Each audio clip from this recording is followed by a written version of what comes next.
Good morning, YouTube. Well, I'm here to review, kind of recap Star Season 1, Episode 8. So, I can see this show hasn't really caught on yet. I don't see that much buzz on YouTube about it. People are not reviewing it, nor are there very many clicks on it. So, hasn't really caught on, but it's getting better. This episode was pretty good. It's high drama. There's one subject in here I think that I'm going to talk about, but I want to open up another window and do that differently because it's something that happens between the Colada and her daughter, her trans daughter, that I want to discuss more. But I don't want to discuss it in the context of a TV show.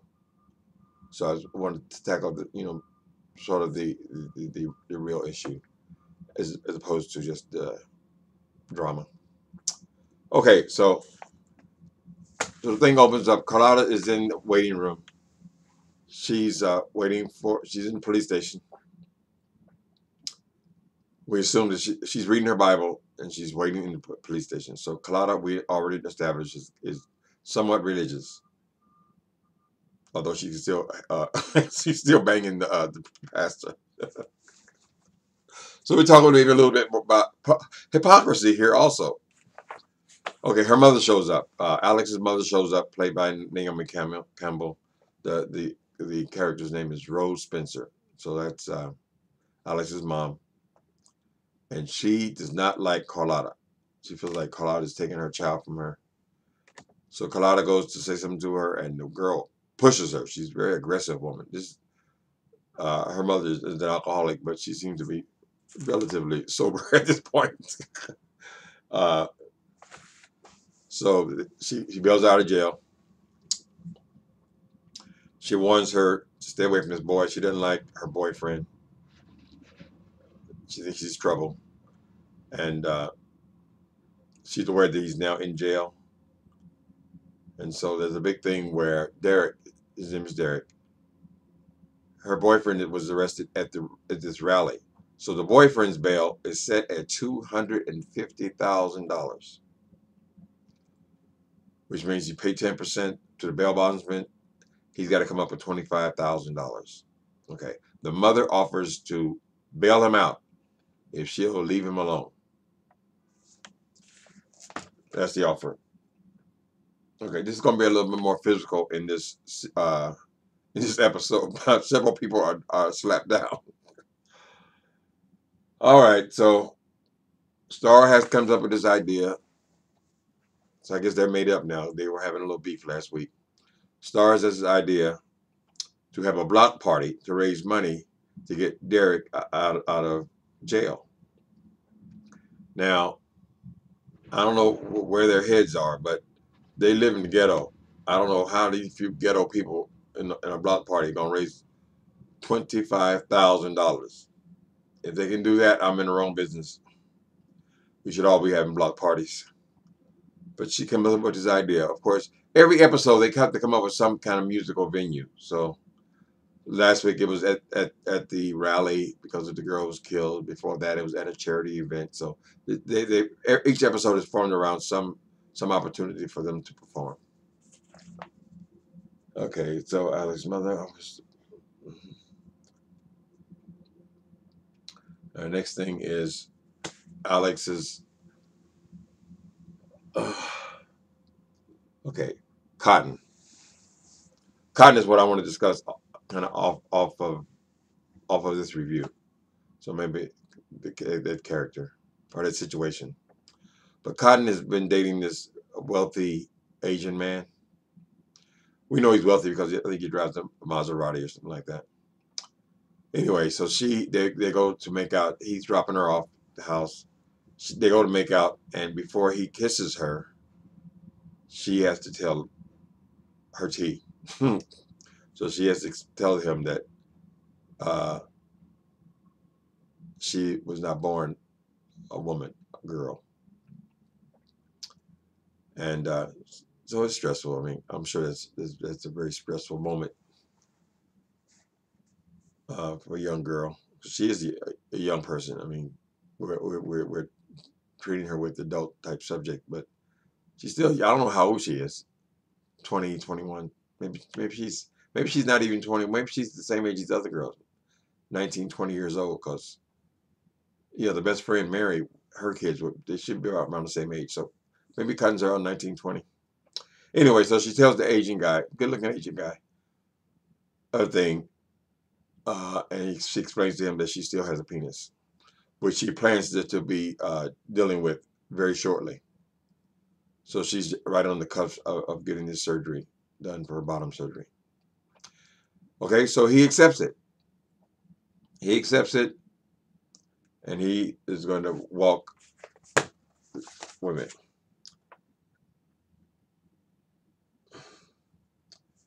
Okay, he walks her into the house, which is he bumps into Carlotta making out with her pastor in the salon, and Cotton and her get into it, and I forget exactly what Miss Queen Latifah says, Carlotta, but she hauls off and slaps the shit out of Cotton.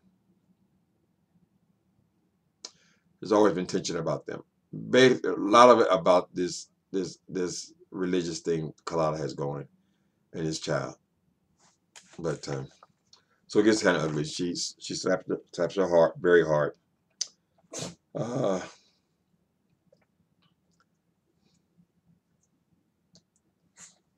Okay, next thing Star decides to ask Hunter.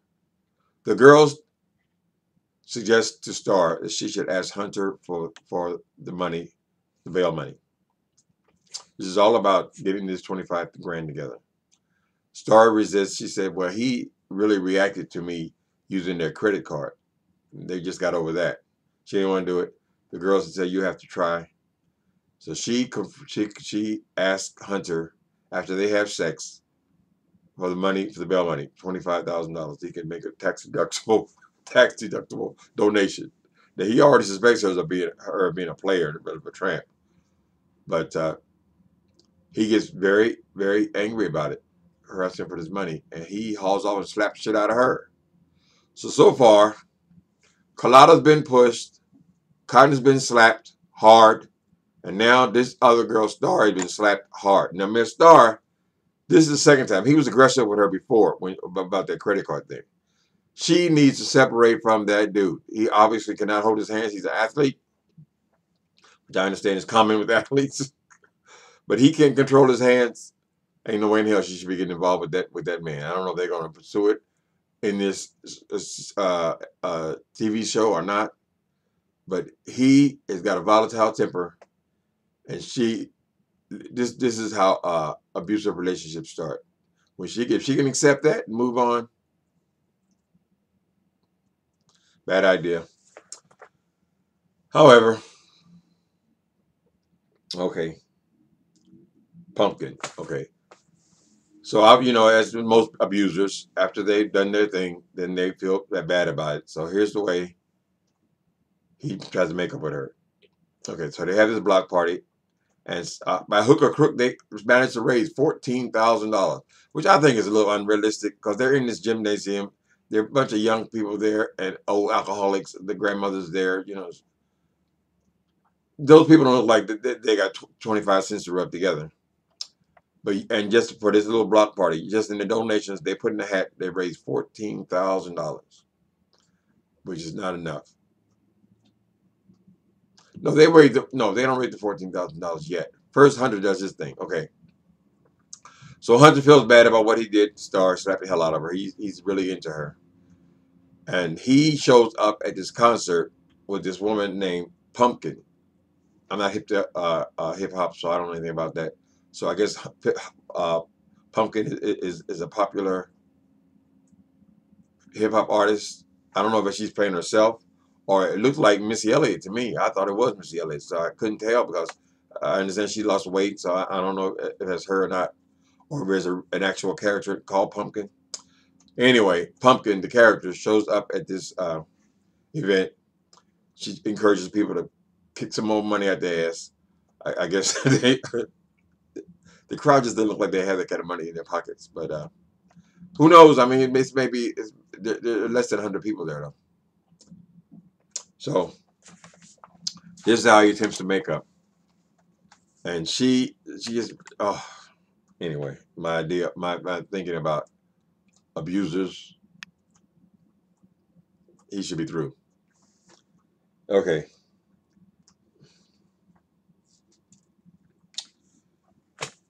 Okay, so Carlotta has the nerve.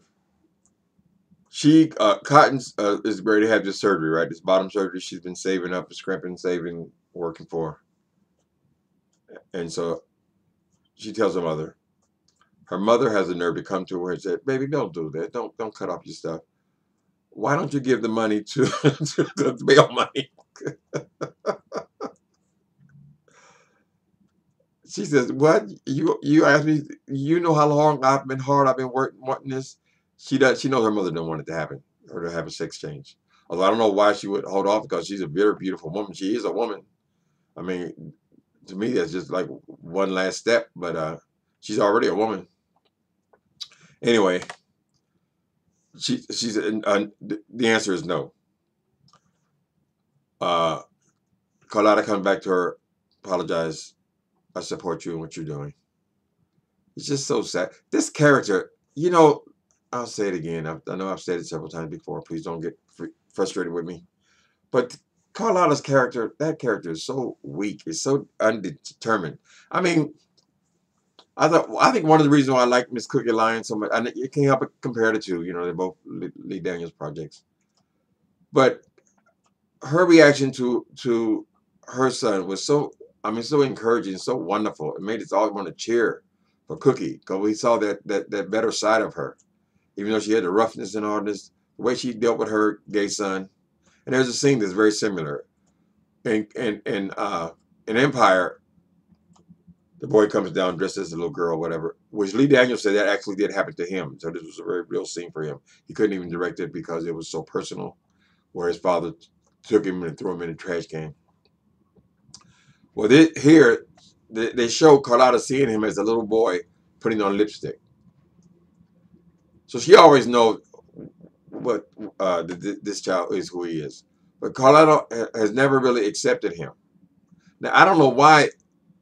It's a mystery because the character that's played by Miss Lawrence, she is all but a drag queen herself. I mean, she is, which I don't know what you call it, gender, some kind of, I don't know what you call it when you're, I guess you're a boy, but you wear lipstick and wigs and hair and all this kind of stuff. She seems to love him, so they make a distinction between the two. But she seems to have no problem at all with Miss Lawrence's character. But she just got this thing about this being her son, and I don't know why that child is still in that house. It doesn't make sense to me. Why someone in the condition that Cotton is in. I mean, Cotton is a real trans woman. She has become a woman. She got one more step to go, and she's ready to do it. But it seems like she would have been left that environment if you don't have the support of your family. But that's what I want to talk about. So I'm going to make a different video, but I don't want it in the context of this TV show. So hopefully I'll do that today. Anyway, so Falada goes off on her. She agrees. Okay, but baby, I know you're going to do this. You have my support, but I want you to talk to the pastor first. Let's meet with the pastor. So she'd be like intermarried with them. Well, they meet with the pastor. Okay. Okay. So they agreed to meet with this pastor, which is her boyfriend, and he's going to pray with them. He starts praying with them, and he goes into this homophobic, anti-trans rant. I mean, he's supposed to be praying for her. He goes into quoting the scriptures in the Bible. I didn't know there were scriptures in there referring to trans people, but of course, there's something in everything is in the Bible. You can find a verse in there. He should be going to the one about fornication, but particularly being a pastor. But it shows the hypocrisy. Sometimes it's hard to even discuss this thing, even in the context of drama, comedy, whatever, because it ain't funny. And And anyway, let me not go there. Okay, so they have his thing. He starts praying for her. He starts going off on her. He starts calling out demons. She starts crying. He starts putting her head on the head and casting out demons and all this kind of stuff. And this girl, and she breaks down, and then she runs to her mother and she said, "You set me up. You set me up." Because this hurt her deeply. Because she's always been up against this for her life. She trusted this man, and this is what they did to her. And she finally let her guard down and said, "Okay, I'll talk to him." So he starts quoting about the feminine and all this kind of stuff. All these little crap 2 or 3 verses he can find in the Bible. And finally, call out and say, "Get out." She throws him out. Finally. She should have been thrown. I mean, if you ain't accept my daughter, you ain't accept me. Should have been her attitude. But anyway, okay, so have this horrible scene where she is distraught. Cotton is. She's on the eve of her surgery. She goes up to her bedroom and she has a gun. And she's got this gun to her head. She's all teary eyed. This actress played the part pretty well. Very well, I'd say. Very dramatic scene. Star walks in with her personality. Go ahead, do it, bitch. Do it. I just can't get that character. Colada and Star, who are supposed to be the primary characters in this thing, I can still not relating to their characters. Anyway, so then, because that girl could have, if she was that distraught, hell, she came in there talking about do it. She could have blew her motherfucking brains out. But of course, now then she calms down. Oh, why do you want to do this, baby, and all this kind of stuff. And they end up laughing. That scene was rushed for her to go from where she was to breaking out in laughter with Star on the bed. Started off as a good scene, dramatic scene, but that should have been handled a lot differently, and it was rushed. All right. Okay, so this is not, they didn't get enough money from this thing. Even with Miss Pumpkin there, they managed to raise $14,000. They need $10,000 more. So Alex decides to play her mother. She gets her mother. She said, "Okay, I'm coming back home. I miss you, Mama. Oh, sweetest and kisses. If you get my boyfriend out of jail, though, I'm gonna leave him. I don't want a man like that because he was gonna plead guilty to something he didn't do, and I don't want to be with no man like that. So if you go ahead and get him, I do want to help him. So you get him out. I'll come home." Well, the mother sends her lawyer to bail his boy out. She should have took the whole 25 grand because the mother offered her 25, the whole thing. Used the 14 for something else, but she kicks in the other $10,000. And of course, Alex is just playing her. They get the boy out, and she doesn't go home. She handles that in the phone call. Surprisingly, the mother doesn't go insane. She's upset, but she doesn't go insane about getting played out at 10 grand.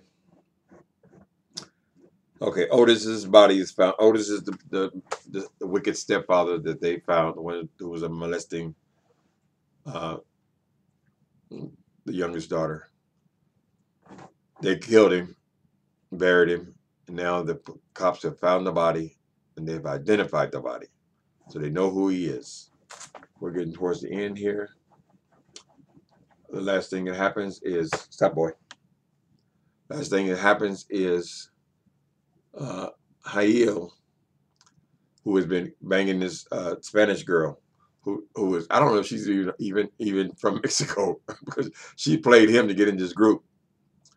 So he is, once we're in the group, they made a tape last week with her in the lead at this rally, and this record producer really liked her in the group, so he says, "I want her in the group." So Jael, instead of just throwing Star out like Hunter's mother wanted him to do, he shows up with the girl at the rehearsal, and she says, "I'm adding her to the group." And Star says, Oh, fine. Oh, that's great. That's so nice. Okay. I quit. And that's the end. So that was Star episode 8. That's the way it ended. So the show's getting better. I hope they had opportunities not been lost. I don't know if the show's going to make it. I don't know if it's going to make it into another season. What Fox is going to do about it. But the writing's getting a little better. The drama is. So I'm committed to watching it. And I know a few other people are. So see you next week. Later.